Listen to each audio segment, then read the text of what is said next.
Now, these days at the startup street, what's a really hot word, a buzzword, is co-living. We decided to find out why that's the case.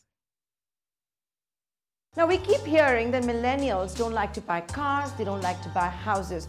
We already know they like hassle-free lives and not bother about anything, whether it is grocery shopping or maybe even making their own beds. Maybe that's why co-living is being seen as a big opportunity. A lot of experts believe that this could grow to become a $30 billion market in about 3 to 5 years. We're going to talk more about co-living today here on Startup Central. I've come to Gurgaon to interview one of the new entrants in the co-living market, Kalpesh Mehta as well as Deepak Anand of Housr. We've taken 2 towers here in Gurgaon, about 900 beds in all, and they're promising a fun community, whether it's taboo nights, karaoke nights, or even movie nights. But let's find out more.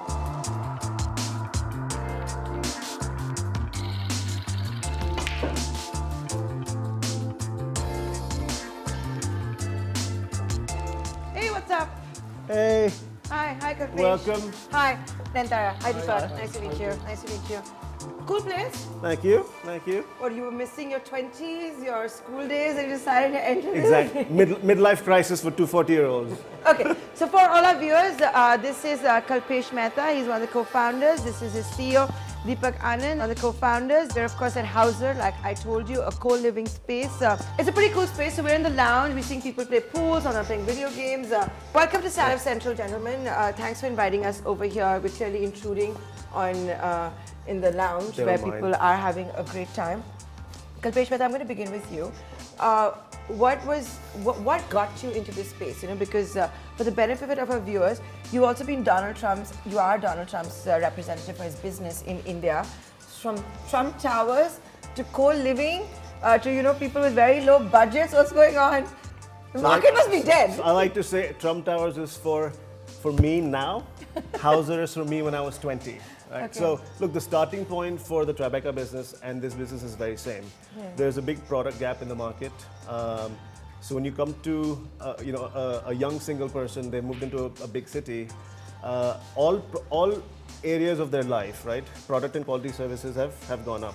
They work in nice offices. They can afford a Zomato, a Swiggy. They can do Uber, Olas. But when they come home, they want to chill out. They want to chill out, but they're not the nicest homes. There's a fundamental problem with housing for young people in India. It's not of high quality and it's not affordable, and that's what Housr is trying to do. So what Housr essentially is a service residence for young people. Once you come home, you don't have to worry about anything. The furniture is done, the housekeeping, Wi-Fi, DTH, you get breakfast, dinner, everything is taken care of. So you can spend your time, where it's most important. And the key thing here is, because of the housing conditions in India, young people are not. It's expensive. It's expensive.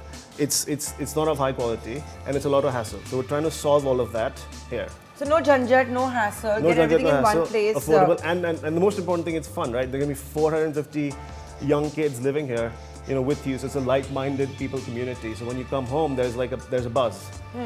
You can retire to your privacy of your home. Yeah. But when you come down, there's a gym, there's a lounge, there's a big dining area, there's events happening all the time. Yeah. This doesn't exist in India for people in the living space, and that's what we're trying to crack. Deepak Anand, coming to you. How did you get involved in co-living? Well, I was following the co-living space for about 2 years, right? While being in the private equity space, real estate private equity. We figured out that, though the co-living as a concept existed in India, right, for about 2 years now. However, there's no one doing, full justice to the entire concept, because the choice of inventory with other players was, very, very disaggregated. So when you've got, only a 20, 30, 40 bed property, there's only, so much that you can do. You can't create, these amenities, you can't create a gym, you can't have on-site kitchen, you can't have a dining area, you can't do, a host of other things which you're supposed to do. Plus the entire element of, community and experience was missing. Yeah. So, we decided to, sort of get into co-living, rent, very, very large, inventory, full towers from the developers on, super long-term, basis, and sort of convert the entire space into, a fun, amenities area. Okay. And then, I got it. So, but Kalpesh, tell me, how are you going to make money from this? You know, at the end of the day, you're relying on what, students or people who have their first job or second job, right? That's your target market, I would imagine. Sure. So it's pretty simple, right? We're renting entire towers wholesale, so we're getting good deals on the rent. We're furnishing it all wholesale, so we're getting good deal on the furniture. We're providing services wholesale, whether it's housekeeping, whether it's breakfast. You know, our costs are really, really low because we're doing it for 500 people and at scale, and we're selling it retail. So if you were to try and recreate this on your own, you'd pay a far higher price than what we're paying. Okay, let me put it this way. You're saying, you know, because you're buying everything on wholesale, you're renting it wholesale. How much would it cost to live? Let's say we're right now in Gurgaon. How much would your rent be? So we have two packages. If you do a twin share, which is you share a room with somebody else, that's 12,000 a month. That includes your breakfast, that includes your Wi-Fi, your cable, and all of these amenities in a fully furnished service residence. And if you take a full room, it's 20,000. Okay. So if you were to try and recreate it on your own, you'd pay a far higher price and not be able to get this kind of quality. And this includes breakfast, lunch, dinner? This includes breakfast, it includes daily housekeeping, it includes obviously all your furniture, it includes all the other services, Wi-Fi, DTH, and community events. Okay, and so you do this on a what, 11-month lease? Like 11 months, 11 months. Like most leases are? Yeah, 11-month leases. Okay, so that's pretty cool. So like you said, you want to go back to your 20s, but I also understand that, Housr is coming out with something in Kota, where your market could be different. We are in Gurgaon, we're in catchment area where you've got a lot of office space. But Kota? Kota, if you look at, it, it's a big, student market. The, pre-medical aspirants, the IT aspirants, it's about 220,000 them, only in Kota. So we chose a mini city within Kota where you have about 120,000 students, and we've leased close to about 5,000 rooms already in Kota, which we intend. You've given out 5,000 rooms? No, we've leased 5,000, okay. which we intend. You signed up. Yeah, okay. We intend launching over the next 3 years, So we go about, under 1,000 this year, about 1,500 next year, and, the balance, in 2021. Okay. So what are the other cities you guys are looking at? So we currently in Gurgaon, Noida, Greater Noida and Kota. Over the next 2 quarters, we're also looking at Bombay, Pune and Bangalore. So clearly, I would imagine that in the more expensive cities, like for example, the Reserve Bank of India itself says that Mumbai is the most expensive city and all of that. That I would imagine would be for the workspace simply because it would be maybe not cost efficient for you guys to come up with student housing there. Have I got that right? Well, so if you have people studying in, let's say, NM or Mithibai, in Veleparle, they want to, live close to where they're, where they're studying.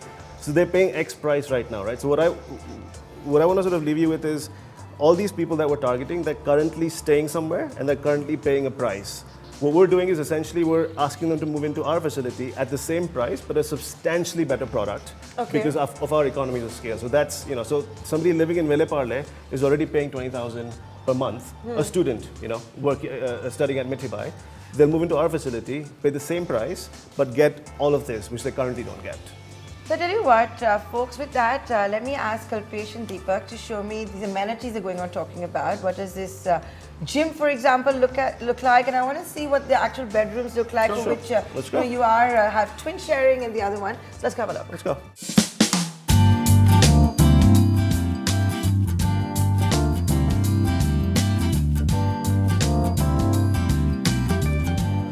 Welcome. So this is our standard apartment for this facility, right? So it's a 4-bedroom and we have 2 configurations, right? So you have some floors where each bedroom is a twin share, so you have 2 people in each room, and there are some floors where it's private rooms. Okay. So in this particular apartment, for example, you have 2 people sharing each room, so you have 8 people sharing this apartment, and this is the living area. Okay. So every apartment has a living, dining, kitchen. Yeah. And everything, as you see, is fully furnished. But Kalpesh, tell me something. You're a very savvy entrepreneur. We did say that, you tied up with, you must have done something to impress Donald Trump, the businessman, right? Plus, you're in affordable housing. You've entered this. So give us an idea. How big is this market? So there's about 50 million people in India who live and study away from home. Most of that is people working away from home, and about 12 million is people studying away from home. So the market's pretty massive. The thing to know though is that all of these people are living somewhere right now. They're living in PGs, or they're getting together with friends and sharing apartments. But everywhere they're living is a compromised living solution. It's not the nicest way to live, and that's what we're trying to crack. So you are in charge of meeting targets with the CEO. How are you going to monetize this? What is the scale that you're looking at in terms of revenue, etc.? So, we're looking at, in terms of numbers, if you look at, in the first year of operation, we're looking at, launching about 10,000 beds, right, across the cities that we just spoke about, right, top 6-7 cities. And the price points, at which we are, I think, we're going to see, most of the properties waitlisted within about, 90 to 120 days of the launch. Okay. So I have to ask you this. So you co-founders have managed to get two large investors, Pirojsha Godrej as well as Abhishek Lodha. How are all of you working together? How does it work? So we have other investors also. Pirojsha and Abhishek are passive investors like the other investors that we have. We run the business. Actually, Deepak, who's my co-founder and CEO, runs the business. And Pirojsha and Abhishek are just investors, right? The key thing though in getting their investment was because the next step for us is to get more and more properties online. And Lodha and Godrej obviously have huge property portfolios. So the thought is tie up with them and do Housr in a lot of their properties. Oh, so you'll have it in like Godrej properties and the Lodha. So just like so we're talking to other developers. This building is developed by a developer. So we have a lot of developer partnerships. So do they fund you or do they provide you inventory? In this case, it was both. But in other cases, in most cases, I would say, the developers just provide us the inventory, and they're the landowners, they're the landlords, and we're the tenants. Are you looking at funding? We are. So that would be your Series A funding, I would imagine. Series A, yes. So how much would you want to raise? How much is needed? We're looking at raising some funds, in the next quarter. Okay. And we'll start small. We don't want to raise too much, in the very beginning. And then we go for a proper round in about 4 to 5 months from now. Oh, you go for the big round. Yeah. Kalpesh, I'm going to ask you this question. Now you're going to be dealing with an age group which by nature around the world is rebellious, right? So how are you going to manage all of those problems? Obviously there are going to be some wild parties, there will be some... Do you have rules here? Because this is not a hostel. Look, of course there are rules, and we have on-site community managers. We don't want to. It's going to have to be balanced, right? We can't be too strict and we can't be too lenient. So we have to sort of let our residents have fun, but also respect the boundaries and the privacies of all other residents. So we have on-site resident managers who are working with our current guys, working with our existing residents to enforce these very basic set of. Like what is basic? So simple things. You live in an apartment building, you don't want loud music post midnight, for example. So here we'll say, post 12 noon, don't blare your speaker. 12 midnight, you mean? 12 midnight, yes. Similarly about, what can guests stay over or not. So what is the rule? Are guests allowed or not allowed? Guests are allowed during the day, but obviously at night they have to head out. Have you divided floors by gender? Because that's going to be an issue for our parents, for example. The separate floors, so men and women. So bottom up, we start filling it up for girls, and top down, for men. But what happens if there's a couple that wants a room? Will you do that? We're not getting into the couple living at the moment. We haven't cracked that yet. We haven't cracked that. What if there is a couple that's formed in the co-living and they meet over here? Then we haven't cracked that yet either. Okay. This is the twin bedroom. Yep. Very nice and spacious, guys. I have to say that. I wish I was in my young 20s, who had an opportunity like this. So having said that, I have to ask you this also. Millennials have stopped buying cars. They stopped buying properties. That's the trend that we've seen overseas, and obviously you are looking to cash in on that.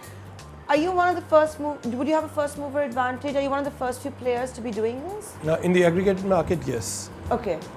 So there are a lot of players doing co-living, but no one's doing this at scale, right? So this, where we're sitting right now, will be the largest single co-living facility in India. Okay. We've got 450 beds here, we've got 450 beds in the next tower. So 900 beds in all that you have, yeah. So the scale allows us to do a lot more in terms of product and service offerings and keep prices low. Okay. So you've told me about a couple of cities you're looking in, but after having seen what I've seen, would you ever want to maybe crack the tourist market? Because when you go to Europe and all, you do stay at youth hostels. It's very popular over there. That's something you guys have discussed. The focus at the moment, obviously, is to do long-term stays. We'll see in case we want to get into that space later. Like you said, the market size is 50 million. all the co-living players combined today haven't even cracked 100,000, right? So there's such a long way to go. We'll be 50 and we wouldn't have captured even half of this market. So Kalpesh and Deepak, now tell me, the real estate market is dead, and you guys are putting serious bucks in. It's also a kind of a solution for developers who are struggling to offload inventory. So having said that, it's a big gamble, right? It's actually not, right? Because the for sale market is experiencing a slowdown, it's making a large amount of inventory available to us at reasonable prices. So it's actually a perfect hedge play against the slowdown in the for sale market. If the for sale market was going good, look, India doesn't have a huge multifamily market, right? People don't build towers just for rent.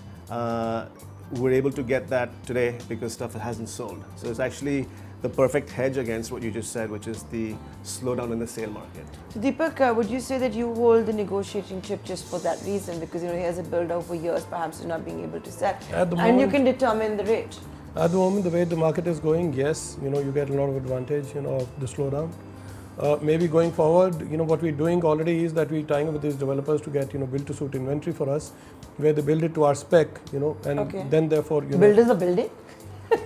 Well, because they can build and automatically get a rental, right? Yeah. So they can build, get a rental, they can get an investor, on the property, because. So is there an app that you guys have? Like, how is it going to work? Like everything is controlled through an app that we have.